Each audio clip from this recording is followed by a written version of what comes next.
जयपुर से बड़ी खबर है। एसएमएस अस्पताल में मरीज के गलत ब्लड चढ़ाने से मौत का मामला गर्माता जा रहा है। कार्रवाई में एपीयू के रेजिडेंट डॉक्टर्स को लेकर रेजिडेंट डॉक्टर्स में आक्रोश देखा गया है। तो एसएमएस मेडिकल कॉलेज के बाहर अब धरना प्रदर्शन भी किया जा रहा है। देर रात रेजिडेंट डॉक्टर्स ने बैठक बुलाई है और ये फैसला लिया है। आज से 2 घंटे के लिए कार्य बहिष्कार कर रेजिडेंट डॉक्टर्स का सुबह 9 से 11 बजे तक कार्य बहिष्कार रहेगा।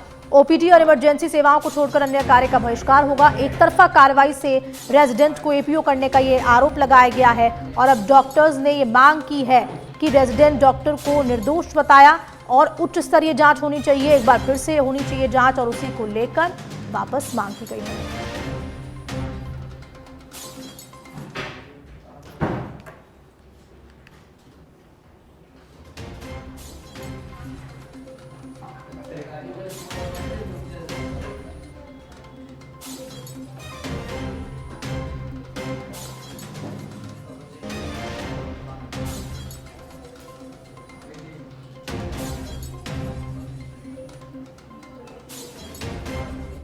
देखो, मरीज के साथ जो भी हुआ उसका अभी ये कहना भी अभी सही उचित समय नहीं है। मरीज का पोस्टमार्टम हुआ है, फाइनल रिपोर्ट अभी आनी बाकी है कि जो रियल में ये हुआ था, ये किस वजह से हुआ था, उस पे तो अभी कहना उचित नहीं रहेगा।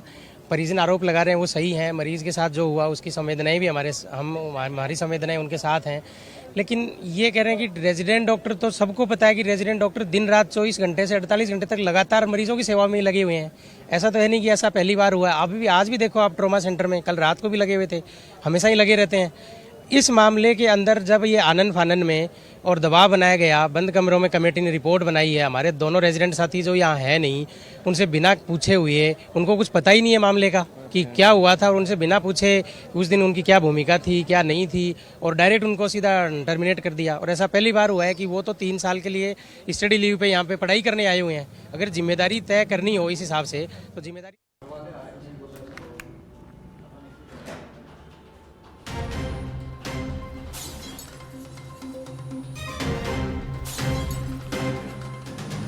तो एसएमएस मेडिकल कॉलेज के बाहर धरना प्रदर्शन किया जा रहा है और जो रेजिडेंट डॉक्टर्स अब हैं वो लगातार मांग कर रहे हैं कि एक बार फिर से उच्च स्तरीय जांच होनी चाहिए पूरे मामले की कि आखिरकार लापरवाही किसकी थी, क्या कुछ पूरा था। और 2 घंटे का कार्य बहिष्कार का भी ये फैसला लिया गया है। सुनील यादव जुड़ चुके हैं हमारे साथ फोन लाइन पे। सुनील, क्या कुछ जानकारी? अब रेजिडेंट डॉक्टर्स में भी आक्रोश देखा जा रहा है। कल परिवारजन थे जो प्रदर्शन कर रहे थे, अब आज जब एपीओ किया गया तो उसके बाद रेजिडेंट डॉक्टर्स भी कार्य बहिष्कार पे उतर आए हैं। हाँ, बिल्कुल हमसा। देखिए कि कल जिस तरह से जो ब्लड चढ़ाने की वजह से मरीज की मौत हो जाती है और उसके बाद एक बड़ा प्रदर्शन होता है जो लापरवाही उन पर कार्रवाई करने की मांग को लेकर, तो जो विभाग है, चिकित्सा विभाग कार्रवाई करते हुए एक डॉक्टर और 2 रेजिडेंट डॉक्टर है उनको एपीओ किया गया था। उसके बाद से शाम को देर रात जो रेजिडेंट डॉक्टर हैं ये धरने पर उतर आए। जो कार्रवाई किया है विभाग उसके खिलाफ की, जो रेजिडेंट डॉक्टर के खिलाफ कार्रवाई हुई है वो मनमानी कार्रवाई है, एक तरफा कार्रवाई है। मामले में जो दोषी हैं उनको बचाया जा रहा है और जो निर्दोष है उनको फंसाया जा रहा है, ये सब कहना है जो रेजिडेंट डॉक्टर्स हैं। रेजिडेंट डॉक्टर की जो एसोसिएशन है उसके बैनर तले रात को जीबीएम एक बैठक हुई थी और उस बैठक में फैसला लिया गया था कि जब तक ये जो एपीओ की कार्रवाई वापस नहीं हो जाती, रेजिडेंट डॉक्टर विरोध प्रदर्शन करते रहेंगे। आज सुबह एसएमएस मेडिकल कॉलेज के बाहर तमाम जो रेजिडेंट डॉक्टर इकट्ठा हुए और वहां पर भी वही बात बोलते हुए कि जो ये कार्रवाई हुई है इसकी पहले जांच होनी चाहिए कि कौन दोषी है, क्योंकि रेजिडेंट डॉक्टर का इनमें कोई दोष नहीं है। जो डॉक्टर वहां पर ड्यूटी में थे वो दोषी हैं या फिर जो और भी स्टाफ है उन पर इस तरह की कार्रवाई होनी चाहिए, वो भी जांच के बाद। लेकिन जो रेजिडेंट डॉक्टर उन पर इस तरह की कार्रवाई करना कहीं भी न्यायपूर्ण नहीं है। इसको लेकर तमाम जो रेजिडेंट डॉक्टर हैं और उनके जो एसोसिएशन के अध्यक्ष है वो साफ किए हैं कि 9 बजे से 11 बजे तक, यानी आज सुबह 9 बजे से वो चल रही थी जो हड़ताल है उनकी कार्य बहिष्कार, और अभी 11 बजे तक कार्य बहिष्कार रहेगा। यानी 2 घंटे पेन डाउन है रेजिडेंट डॉक्टर का। हालांकि इस दौरान उन्होंने कहा है कि जो इमरजेंसी जो पेशेंट्स है उनको रेजिडेंट देखेंगे, लेकिन नॉर्मल वार्ड या फिर अन्य जो ड्यूटी है वो नहीं करेंगे जब तक प्रशासन उनसे बातचीत के लिए नहीं आ जाता, जब तक प्रशासन जो कार्रवाई जो की गई है उसको वापस नहीं वापस नहीं ले लेता।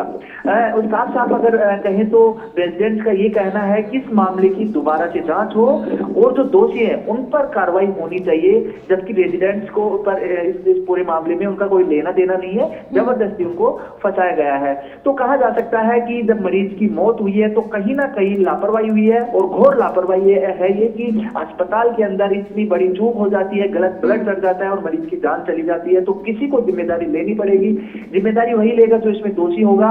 और दूसरी तरफ अगर रेजिडेंट्स की बात करें तो उनका कहना भी कहीं ना कहीं इसलिए सही हो सकता है कि उचित स्तरीय जांच की जाए और उसके बाद जो दोषी है उन पर कार्रवाई की जाए, क्योंकि आरोप लगातार यही लगा रहे हैं रेजिडेंट की आनंद फानन में कार्रवाई की गई है, ये जो जबरदस्ती की जो कार्रवाई है वो हुई है, और ये पूरी कार्रवाई है उसको लेकर कहा जा रहा है कि किसी के दबाव में आकर जो निर्दोष है और कमजोर है उसको फंसाया गया है। तो जांच को लेकर क्या कुछ जानकारी आ रही है कि क्या उच्च स्तरीय जांच बिठाई जाएगी, इस पे क्या कुछ विचार विमर्श हो रहा है? जी बिल्कुल हंसदा, ये प्रोटेस्ट उसी को लेकर है जो रेजिडेंट्स, उनका यही कहना है कि कमेटी बने, जांच कमेटी, इसके लिए प्रशासन बातचीत के लिए आए। रात को भी रेजिडेंट्स ने विरोध प्रदर्शन किया था और अभी भी एसएमएस मेडिकल कॉलेज के बाहर बड़ा विरोध प्रदर्शन हो रहा है, प्रोटेस्ट हो रहा है। आप तस्वीरों में देख रहे होंगे कि किस तरह से सारे रेजिडेंट वहां पर बैठे। तो पहली बात यह है कि प्रशासन को इनके बीच में आना चाहिए, क्योंकि जब ऐसे प्रोटेस्ट होते हैं मेडिकल से जुड़े हुए जो डॉक्टर हो या फिर रेजिडेंट हो या फिर नर्सेज, इस तरह का जो प्रदर्शन, तो सीधा सीधा असर है वो मरीजों पर पड़ता है, उनके स्वास्थ्य पर पड़ता है कि किस तरह से उनकी देखभाल नहीं हो पा रही होगी, क्योंकि जब अस्पताल में प्रोटेस्ट होता है तो मरीजों को कहीं ना कहीं जो इलाज करवाने में परेशानी का सामना झेलना पड़ेगा। तो प्रशासन को जल्दी से जो रेजिडेंट हैं इनके बीच में आना चाहिए, उनकी जो समस्या है उनको सुनना चाहिए, जो ये कह रहे हैं कि किस तरह से जो आगे कार्रवाई के लिए जांच कमेटी बैठनी चाहिए। तो जो जांच कमेटी है वो बिठाई जाए, उसके बाद ही जो आगे की कार्रवाई हो वो की जाए। ठीक है सुनील, बहुत बहुत शुक्रिया तमाम जानकारी के लिए।